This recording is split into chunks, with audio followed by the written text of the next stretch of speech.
আসসালামু আলাইকুম প্রিয় স্বপ্নবাজের দল, আশা করব তোমরা ভালো আছো, তোমাদের পড়াশোনা ভালো চলছে। আজকের এই ভিডিওতে আমরা ঢাকা সেন্ট্রাল ইউনিভার্সিটি নিয়ে আলোচনা করব। ঢাকা সেন্ট্রাল ইউনিভার্সিটির যতটুকু তথ্য তোমাদের প্রয়োজন হয় A to Z সেইগুলো আমরা আলোচনা করব এবং তোমরা কিভাবে প্রস্তুতি নেবে সেই বিষয়টাও তোমাদেরকে একটু জানিয়ে দেব। আচ্ছা, ঢাকা সেন্ট্রাল ইউনিভার্সিটি কি এবং সেটা কিভাবে প্রতিষ্ঠিত হয়েছে সেটুকু নিয়ে একটু বলি। যে ঢাকা সেন্ট্রাল ইউনিভার্সিটির পূর্বের নাম ছিল হচ্ছে ঢাকার ৭ কলেজ, যা ঢাকা বিশ্ববিদ্যালয়ের অধীনে থেকে তাদের যত রকমের কার্যকলাপ ছিল সেগুলো পরিচালনা করত। আচ্ছা, এর মধ্যে দেশের স্বনামধন্য শিক্ষা প্রতিষ্ঠানগুলো রয়েছে, যেগুলো কলেজ হিসেবে বর্তমান রয়েছে, এবং ঢাকার যে ৭টা কলেজ, সেই ৭টা কলেজ নিয়ে নতুন করে একটা বিশ্ববিদ্যালয় প্রতিষ্ঠিত হয়েছে। এবং শুধু এখন একটা কাজ বাকি, মানে ঢাকা সেন্ট্রাল ইউনিভার্সিটি প্রতিষ্ঠার 90% কার্যক্রম শেষ, জাস্ট 10% কার্যক্রম বাকি রয়েছে। তো গত বছর থেকেই এখন পর্যন্ত, অর্থাৎ 24-25 শিক্ষাবর্ষ থেকে এখন পর্যন্ত এই ঢাকা সেন্ট্রাল ইউনিভার্সিটি ৭ কলেজ সেটা তাদের সেন্ট্রাল ইউনিভার্সিটির আন্ডারে ভর্তির কার্যক্রম শুরু করেছে গত বছর থেকে। ওকে, তো এখন আমরা দেখি যে আসলে ভর্তি পরীক্ষায় কতটুকু ইনফরমেশন আসলে জানা দরকার ঢাকা সেন্ট্রাল ইউনিভার্সিটি নিয়ে, সেইগুলো নিয়ে তোমাদের সাথে একটু কথা বলি। আচ্ছা, সর্বপ্রথম হচ্ছে আবেদন যোগ্যতা। ঢাকা সেন্ট্রাল ইউনিভার্সিটির আবেদন যোগ্যতা বিজ্ঞান বিভাগের জন্য 7 লাগবে। এসএসসি এবং এইচএসসির জিপিএ দুইটা মিলে 7 লাগবে, কোনো একটাতেই কোনো নির্দিষ্ট না, কোনো এসএসসি অথবা এইচএসসিতে কোনোভাবে কোনো জিপিএ নির্দিষ্ট না। সো মোটমাট আমাদের 7 জিপিএ 7 লাগবে। ওকে, মানবিক বিভাগের শিক্ষার্থীদের জন্য 6 লাগবে এবং বাণিজ্য বিভাগের শিক্ষার্থীদের জন্য 6.5 লাগবে। 6.5 বাণিজ্য বিভাগের শিক্ষার্থীদের জন্য 6.5 লাগবে জিপিএ। আমি মাউস দিয়ে এখানে করছি, যার কারণে তোমাদের একটু লাইনগুলো বাঁকা হতে পারে, এটা কোনো ম্যাটার না। ওকে, আচ্ছা, আরেকটা বিষয় তোমাদেরকে একটু বলে রাখি যে ঢাকা সেন্ট্রাল ইউনিভার্সিটির গত বছর প্রতিষ্ঠার পর থেকে এখন পর্যন্ত ইউটিউবে আমি যে পরিমাণ ভিডিও দিয়েছি ঢাকা সেন্ট্রাল ইউনিভার্সিটি নিয়ে, সারা ইউটিউব খুঁজলেও তোমরা আর পাবে না। সো ঢাকা সেন্ট্রাল ইউনিভার্সিটির জগন্নাথ বিশ্ববিদ্যালয়, গুচ্ছ, রাজশাহী বিশ্ববিদ্যালয় এবং অন্যান্য বিশ্ববিদ্যালয়ের তথ্য এবং গাইডলাইন পেতে আমাদের চ্যানেলের এবং আমাদের ফেসবুক পেজের সাথেই থাকবে। আর ডেসক্রিপশন বক্সটা একটু চেক করবে, আমাদের গুরুত্বপূর্ণ লিঙ্কগুলো রয়েছে। তোমাদের জন্য ফ্রি এক্সাম ব্যাচের ব্যবস্থা করেছি, তোমাদের জন্য যত সুবিধামূলক যত কিছু আছে সব কিছুই আমাদের ডেসক্রিপশন বক্সে পাবে ইনশাআল্লাহ। আচ্ছা, এরপর হচ্ছে ঢাকা সেন্ট্রাল ইউনিভার্সিটিতে নেগেটিভ মার্কিং কি আছে? হ্যাঁ, আছে। এটা গত বছর থেকেই চালু হয়েছে। 0.25 এই নেগেটিভ মার্কিং এখানে রয়েছে। এরপরে হচ্ছে পাস মার্ক। পাস মার্ক হচ্ছে আমরা গত বছর দেখেছি 40 মার্ক ছিল হচ্ছে পাস মার্ক, ঠিক আছে? পাস মার্ক ছিল হচ্ছে 40। ওকে, এরপরে হচ্ছে ক্যালকুলেটর নেওয়া যাবে কিনা। যেমন আমরা জানি যে বাণিজ্য এবং বিজ্ঞান শাখার শিক্ষার্থীদের জন্য একটা গুরুত্বপূর্ণ বিষয় হচ্ছে ক্যালকুলেটর। তো ক্যালকুলেটর নেওয়া যাবে কিনা? ক্যালকুলেটর নিষিদ্ধ, ঠিক আছে? ক্যালকুলেটর নেওয়া যাবে না। আচ্ছা, সেকেন্ড টাইম দেওয়ার ব্যবস্থা আছে কিনা? তোমরা যারা সেকেন্ড টাইম ভর্তি পরীক্ষা দিবা, গত বছরের আমার যারা স্টুডেন্ট রয়েছে, যে সেকেন্ড টাইম যারা ভর্তি পরীক্ষা দিবা তোমাদের জন্য সেকেন্ড টাইম ব্যবস্থা রয়েছে। কিন্তু সমস্যা একটাই, যে তোমরা যারা সেকেন্ড টাইম দিবা তোমাদের 2 মার্ক আগে থেকেই কেটে নেওয়া হবে, মানে 2 মার্ক মাইনাস থাকবে, 2 মার্ক মাইনাস করা হবে। বুঝতে পেরেছ? এটাই হচ্ছে তোমাদের সেকেন্ড টাইমারদের জন্য পার্থক্য। এরপরে আমরা আসি যে মোট আসন সংখ্যা কত। যে দেখো, ঢাকা সেন্ট্রাল ইউনিভার্সিটিতে কিন্তু আমরা দেখেছি যে ঢাকা সেন্ট্রাল ইউনিভার্সিটি, গুচ্ছ, এই দুইটা হচ্ছে দেয়ালে যখন পিঠ থেকে যাবে তখন কিন্তু এই গুচ্ছ এবং ঢাকা সেন্ট্রাল ইউনিভার্সিটি স্টুডেন্টদের জন্য শেষ ভরসা। কেননা এই গুচ্ছ অথবা ঢাকা সেন্ট্রাল ইউনিভার্সিটিতে খুব বেশি পরিমাণে সিট থাকে। আমি যদি সাপোজ ধরি যে ঢাকা বিশ্ববিদ্যালয়ে সিট কত, সর্বোচ্চ হলে 5000 বা এর আশেপাশে। জগন্নাথ বিশ্ববিদ্যালয়ে সিট কত? 5টা ইউনিট মিলে দেখা যায় যে 4,500 4,000-এর মতো সিট আছে। তারপরে হচ্ছে তোমার রাজশাহী বিশ্ববিদ্যালয়ের সিট কত, এরকমই যে 3,000 বা এর আশেপাশে বা 3500 এরকম। জাহাঙ্গীরনগর বিশ্ববিদ্যালয়ের আইডিয়া নাই জাহাঙ্গীরনগর সম্পর্কে, তারপরেও হবে এরকম 3-4 হাজার। কিন্তু ঢাকা সেন্ট্রাল ইউনিভার্সিটিতে 3টা ইউনিট মিলে দেখো 11,150টা সিট ছিল গত বছর, 11,150টা সিট ছিল। মানবিক বিজ্ঞান শাখার শিক্ষার্থীদের জন্য 4,773টি সিট, মানবিক বিভাগের শিক্ষার্থীদের জন্য 4,492টি সিট। তুমি যদি একটু ভালোভাবে পড়াশোনা করো তাহলে কিন্তু এইখানে তুমি ভর্তি হয়ে ঢাকার মধ্যে ফেসিলিটি নিয়ে, ঢাকার মধ্যে থাকার ফেসিলিটি আছে যেহেতু মানুষ ঢাকার দিকে আসে, বিভিন্ন ফেসিলিটি পায়। সো সেই জায়গা থেকে আমরাও দেখি যে আসলে ফেসিলিটি আছে।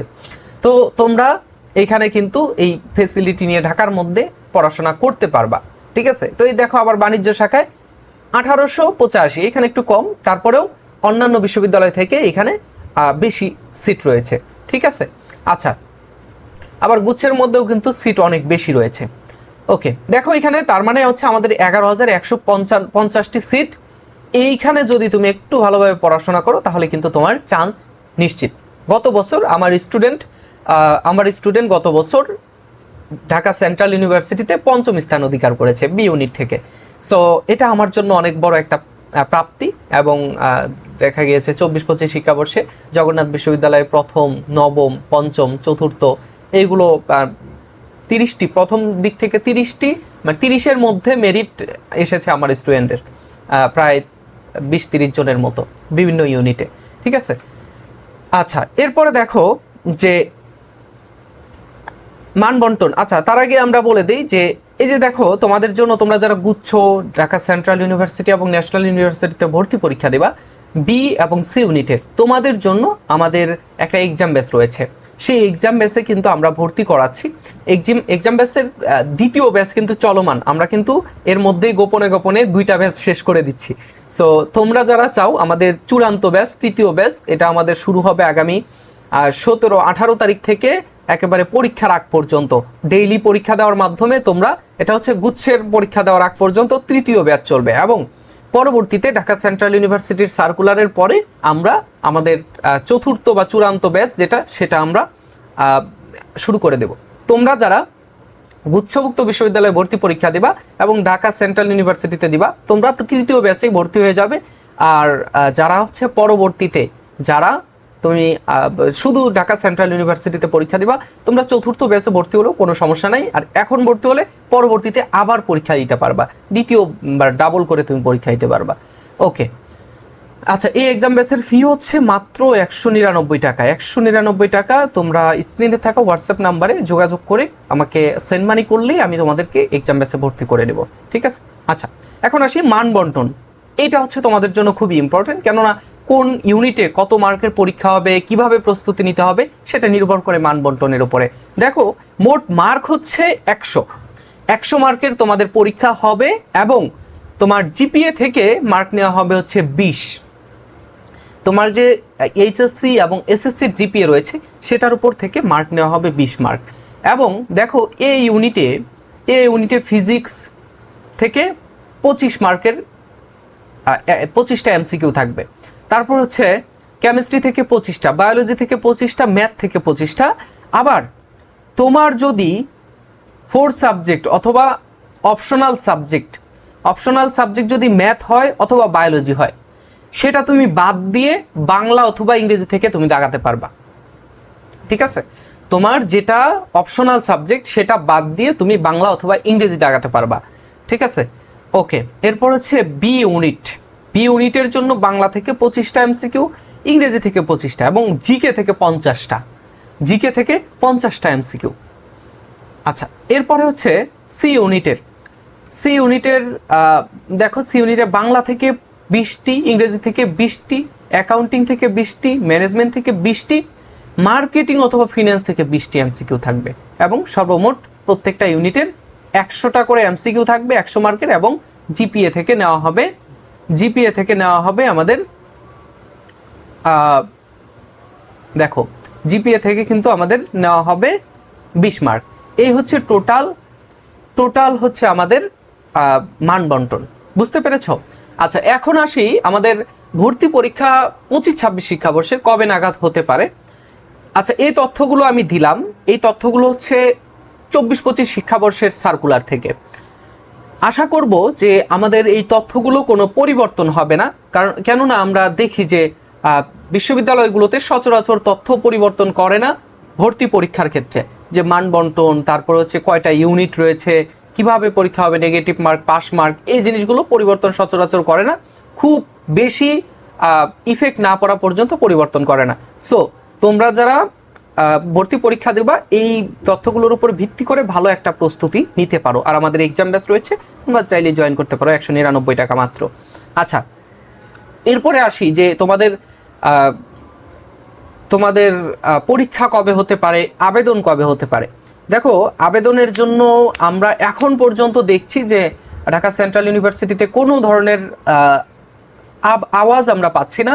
তবে ঈদের পরে এমনটাও শোনা যাচ্ছে, এখন এই যে কয়েকদিন থেকে পাচ্ছিলাম না, এখন শুনতে পাচ্ছি যে ঈদের পরেই নাকি তারা এই ভর্তি কার্যক্রম শুরু করবে।